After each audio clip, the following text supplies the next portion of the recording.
Assalamualaikum. Syukur terhadap Allah Subhanahu wa taala atas segala nikmat dan karunia yang diberikan kepada kita, sehingga pada siang hari ini alhamdulillah kita dapat berkumpul di tempat ini dalam keadaan sehat walafiat. Mudah-mudahan pertemuan kita ini diberkati oleh Allah Subhanahu wa taala.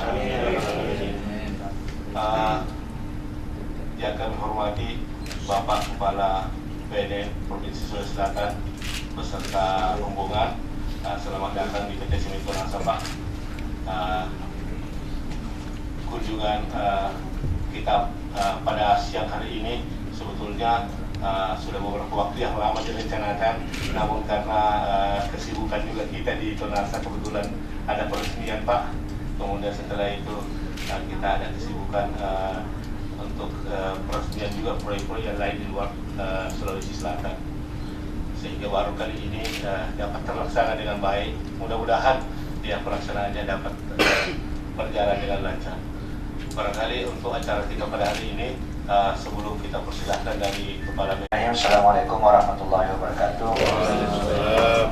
Yang saya hormati Pak Richard selaku Kepala BNN Provinsi Selatan beserta rombongan dari BNN. Yang saya hormati teman-teman eselon 1, 2, dan 3 yang hadir pada siang hari ini. Pertama-tama mari kita mengucapkan syukur kehadirat Allah Subhanahu wa taala karena pada siang hari ini kita dapat kehormatan karena kedatangan tamu dari BNN. Dan saya kira BNN ini adalah salah satu organisasi non-departemen, Pak, ya, yang punya tugas yang sangat mulia. Karena memang kalau kita lihat bahwa saat ini tren yang terkait dengan masalah narkoba dan obat terlarang lainnya terus mengalami peningkatan, sehingga apa yang harus dilakukan oleh BNN patut kita dukung dan kita apresiasi atas baik dari aspek pencegahan maupun dari aspek penindakan. Yang kedua, permohonan maaf, Pak, karena sedianya Pak Dirut akan ikut juga dalam acara ini, namun beliau ada melaksanakan kegiatan umroh sehingga beliau datang tanggal 25, dan salam hormat beliau atas kunjungan ini. Kita juga menyampaikan permohonan maaf karena mungkin waktunya agak berubah, Pak, ya. Karena memang di 2 bulan terakhir ini kita punya aktivitas cukup padat. Setelah ada peresmian Tonasa 5, kita ada RUPS, sehingga manajemen betul-betul konsen untuk kegiatan ini. Berlakunya seperti apa ini patut kita dapat pemahaman, ya, sehingga minimal di lingkungan keluarga, apalagi di lingkungan perusahaan.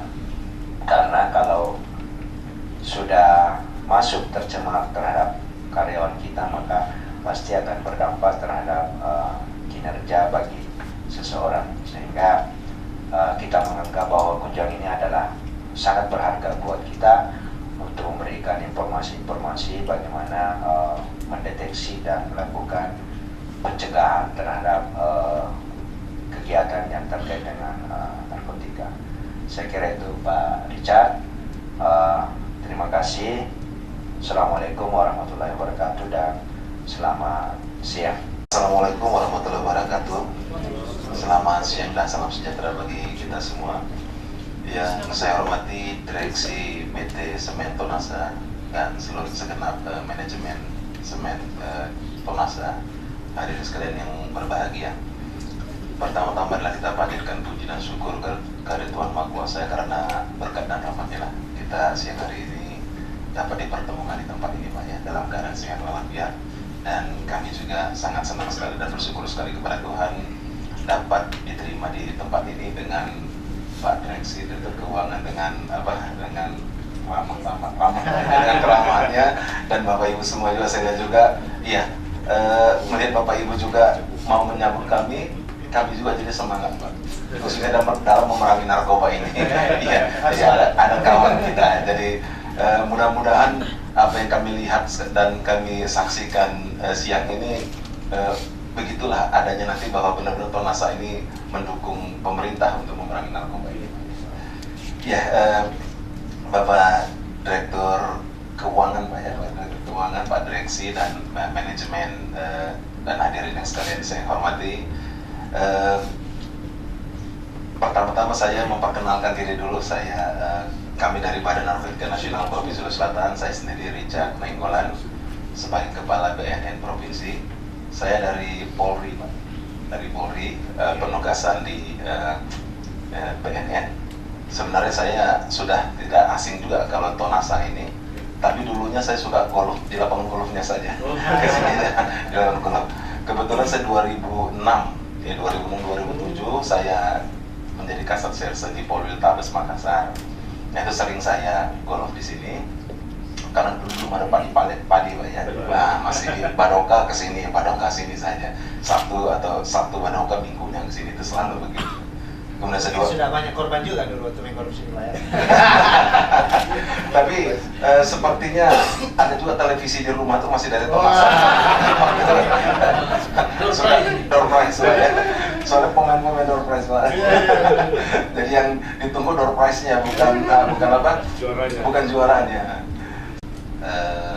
Dulunya juga pegawai Pemprov, tapi sekarang sudah alih status juga. Pak Nirwan, Kepala Seksi Diseminasi Informasi Bidang Pencegahan. Kemudian di sebelah Pak Nirwan, Bu Husneni Husen, Kepala Seksi Peran Serta Masyarakat Bidang Pemberdayaan. Kepala Bidang Pemberdayaannya kebetulan ada kegiatan, Pak, jadi tidak ikut tadi. Karena kemarin kita baru nangkap rampahnya, orang nangkap, jadi lagi di asesmen tadi mereka di kantor.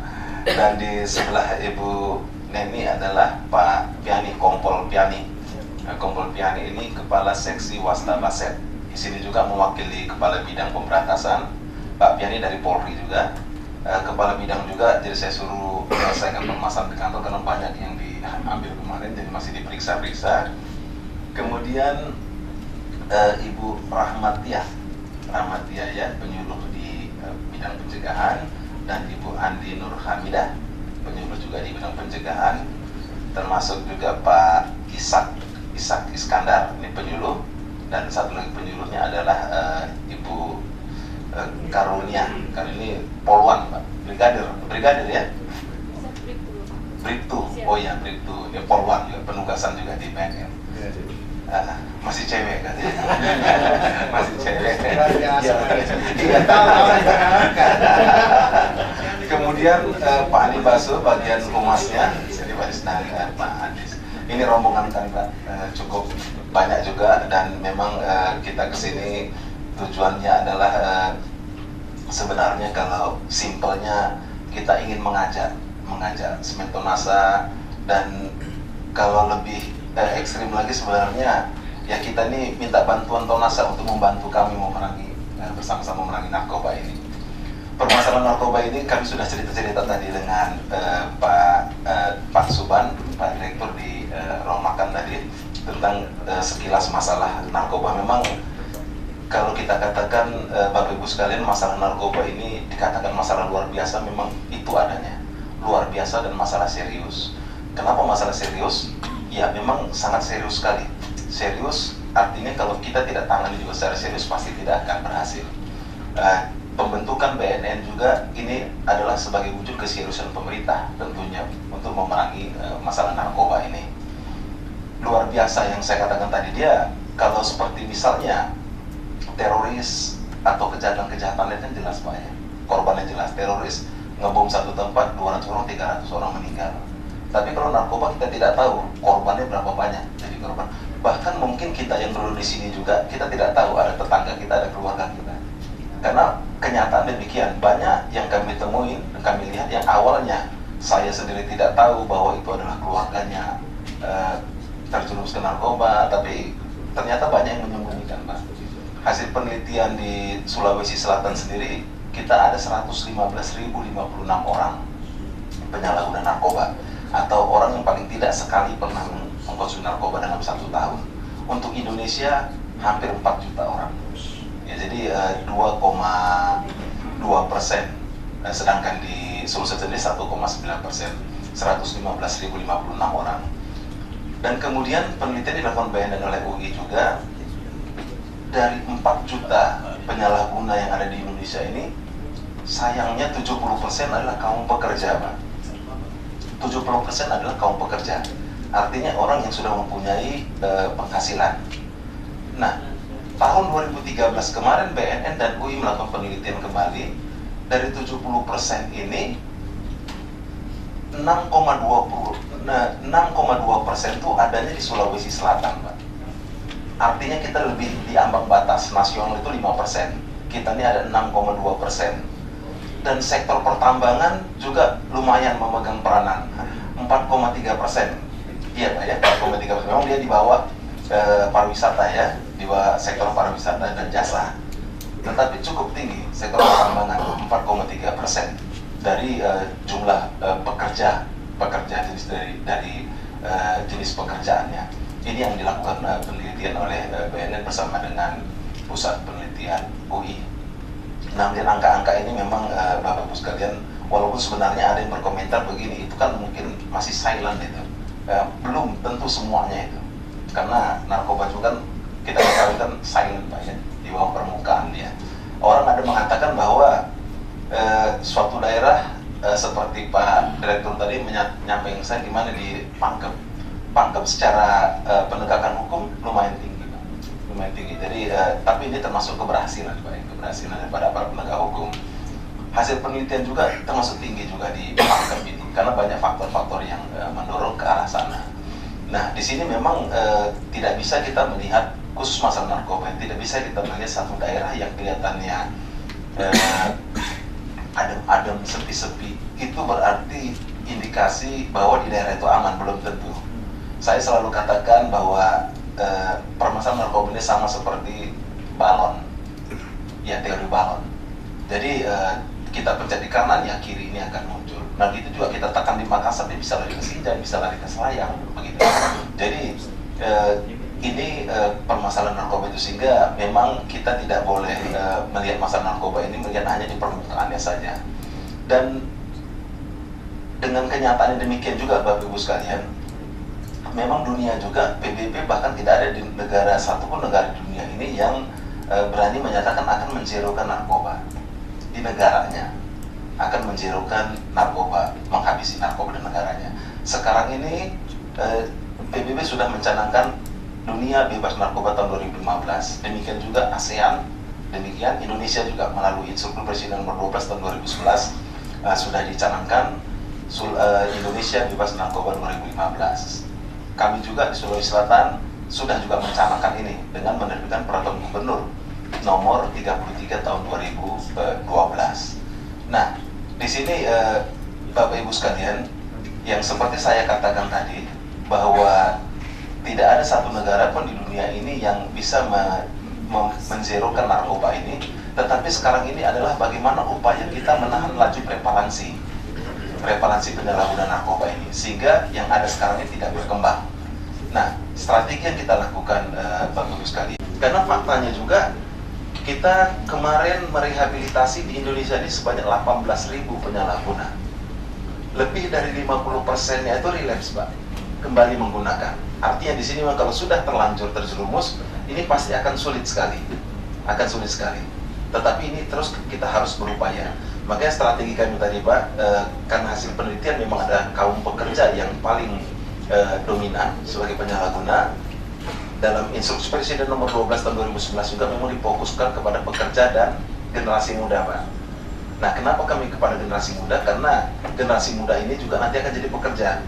Ya oke lah, kita anggaplah pekerja-pekerja sekarang ini ya nggak bisa kita kurangi lah gitu, Pak. Tapi paling tidak sekarang ini kita berusaha jangan ada pekerja-pekerja lainnya yang mengkonsumsi narkoba juga.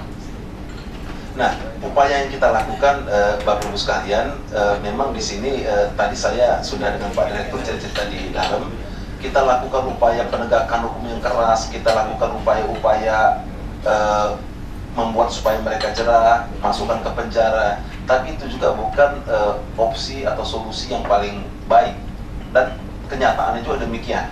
Banyak tempat-tempat yang harusnya tempat yang sangat kokoh dengan perlindungan penjagaan yang ketat dan tembok yang tebal ternyata jebol juga. Di situ juga terjadi transaksi bahkan penyalahgunaan.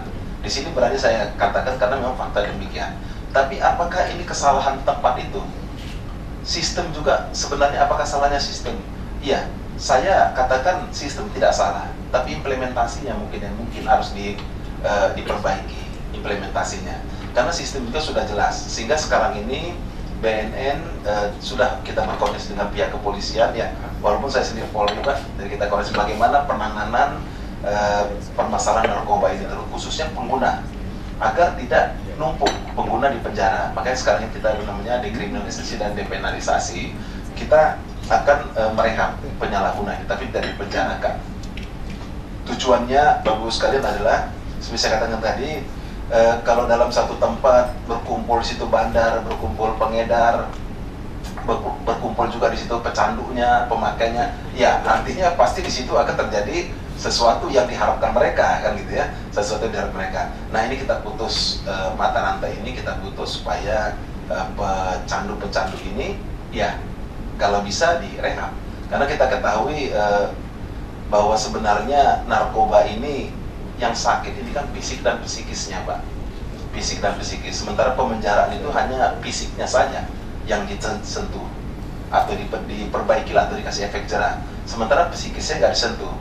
Psikis daripada penyalahgunaan narkoba ini hanya bisa diatasi dengan rehab.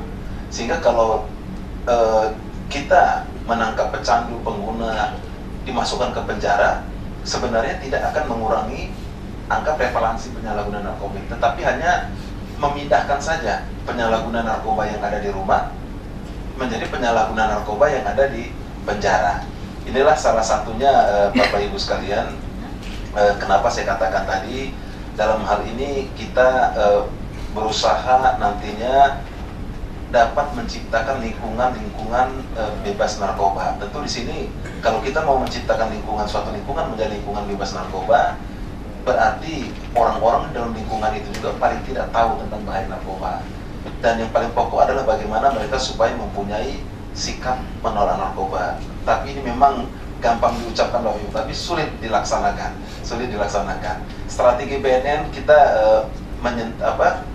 menargetkan atau melaksanakan kegiatan ini program perlingkungan. Tentu hal ini kami lakukan supaya gampang lebih diukur, Pak. Khususnya bagaimana kita untuk mencapai target atau tujuan Sulawesi Selatan atau Indonesia bebas narkoba tahun 2015. Memang dalam indikator Indonesia bebas narkoba tahun 2015 itu adalah pertama menurunnya prevalensi penyalahgunaan.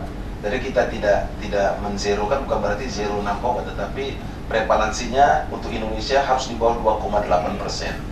Sedangkan Sulawesi Selatan sendiri harus di bawah 2,55% pada akhir tahun 2015. Sementara ini kita masih 1,9% hasil penelitian terakhir.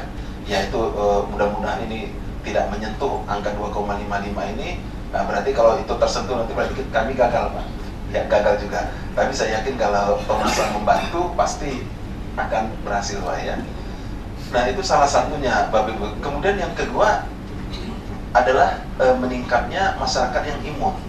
Ini sebenarnya indikator daripada Sulawesi Selatan atau Indonesia bebas narkoba 2015 tadi. Artinya di sini masyarakat yang imun menolak narkoba, Pak, ini sikap narkoba. Tentu bagaimana mereka supaya imun menolak, tentu dengan proses nanti akan kita lakukan penyuluhan. Gitu. Kemudian yang ketiga, meningkat juga masyarakat yang direhabilitasi pecandu. Nah ini memang yang sulit sekali, Pak. Sekarang BNN menyuarakan rehab lebih baik daripada di penjara bagi pecandu narkotika. Tetapi ada permasalahan. Kami punya balai rehab di Badoka ada sekarang, tapi kapasitas maksimal 300 orang.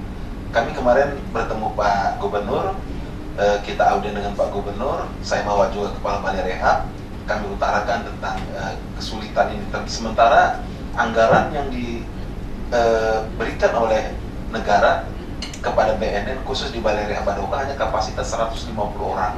Jadi sebenarnya mubazir 150 seat. Nah, 150 seat itu mubazir.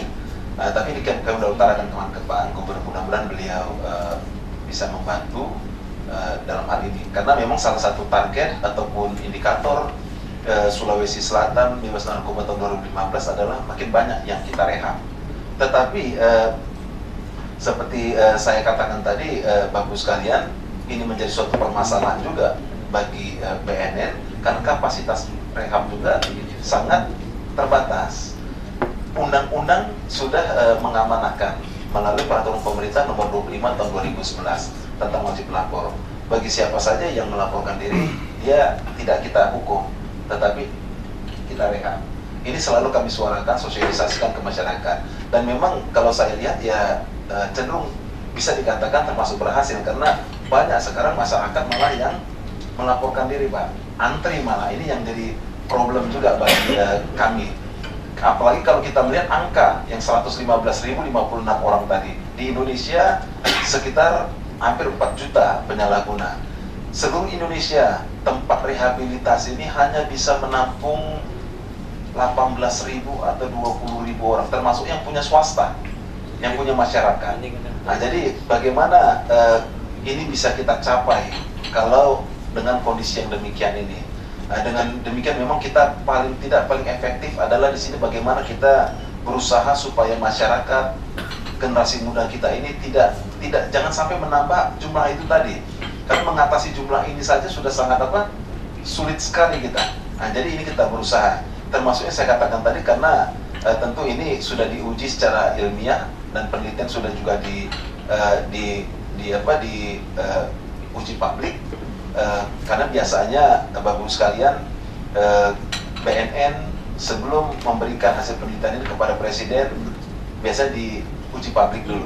Uji publik tidak ada yang mengkomplain atau menyanggah baik terhadap metodenya maupun yang lainnya. Ya, ini angka ini akan kita berikan kepada Presiden.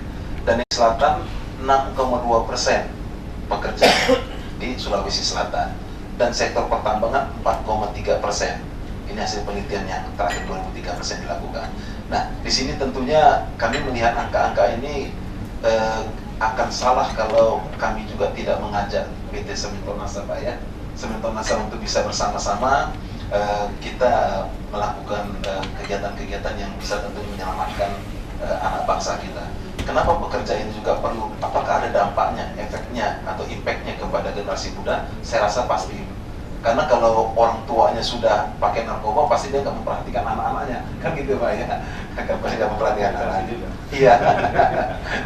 Dan memang banyak faktor penyebab mengapa pekerja itu ada pernah bertanya, kenapa kok pekerja banyak melakukan menggunakan narkoba? Banyak penyebabnya. Memang tingkat stres kan lebih tinggi pekerja Pak ya. Terus pertanyaan, kenapa ditambang? Ini maksud tambang Pak ya? Kenapa ditambang? Ternyata ditambang juga termasuk tingkat stresnya lebih tinggi lagi. Ya lebih tinggi. Apalagi kalau tambang-tambang yang di dalam hutan kan. Sementara begitu keluarnya uangnya banyak. Saya waktu Kapolres di Luhut Timur, di sana tuh sepi-sepi Pak. Tapi orang-orang Soloako tuh kalau hari Sabtu sudah lari ke Palopo semua. Iya, yang pegawai-pegawai tadi antara lain bagaimana kita menciptakan lingkungan bebas narkoba. BNN mempunyai program menciptakan lingkungan bebas narkoba, baik itu lingkungan sekolah, termasuk lingkungan kerja termasuk pemerintah maupun swasta. Nah, program yang kami lakukan ini, Bapak Ibu sekalian, di sini tentu ada proses. Dalam proses ini kita bagaimana supaya orang yang ada di lingkungan itu menjadi orang yang tahu, paham, dan menyadari tentang bahaya narkoba, dan akhirnya nanti mereka mempunyai sikap menolak narkoba. Nah, kita juga kalau dia sudah mempunyai sikap menolak narkoba ini, kita membentuk kader supaya dia terampil, Pak. Nantinya kader yang terampil ini diharapkan dapat menularkan pengetahuannya ini kepada kawan-kawannya dalam satu lingkungan itu, orang-orang yang mau merusak lingkungan ini dari penyalahgunaan narkoba. Kami punya program ini, Pak Direktur, Bapak Ibu yang saya hormati. Tentunya di sini kami juga mengharapkan juga. Jadi kalau nanti ada sudah dua kita yang sini semua sore.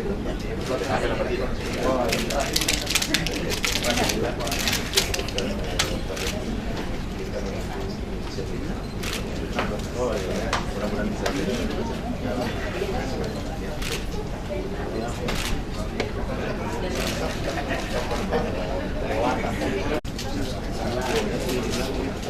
Bapak